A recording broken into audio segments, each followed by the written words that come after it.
Hello, everybody. We are back with another visual pattern challenge. Here is step one of the pattern. Here's step two. Here's step three. And your challenge is to predict the number of squares in step four. If you can do that, can you predict the number in step 43?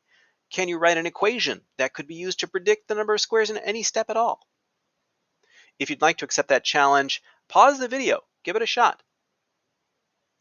All right, let's see what we've got going on here. I mean, what I see off the bat is a big sort of Z shape, and they've color coded it for us too, which is kind of handy. The bits that stick off the sides are green, and the middle sort of vertical column here is in red. So let's think about the green part first. First, I've got two that are 1 long, and then 2 long, and then 3 long. So I would expect then in step 4 that these arms would be 4 long, right?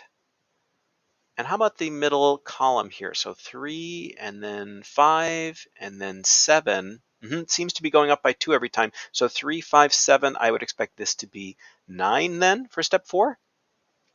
Let's add this up then. 4 plus 9 is 13 plus 4 is 17. So I'm predicting 17 squares in step number 4.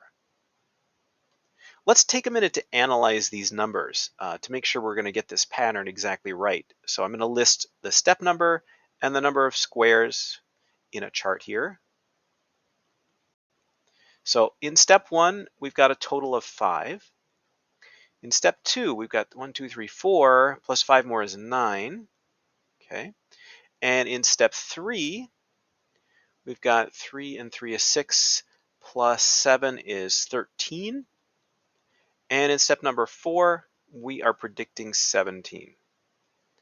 Once we get all the steps listed out, we take the differences of each step. So 9 minus 5 is 4, 13 minus 9 is 4, and 17 minus 13 is 4, and we've got a constant in our differences. That means the pattern is linear.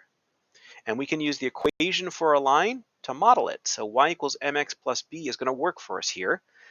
The m, the slope in the line, is going to be the rate of change in this pattern, how much it goes up, or the difference. That's this difference of 4 means you're going up by 4 each step.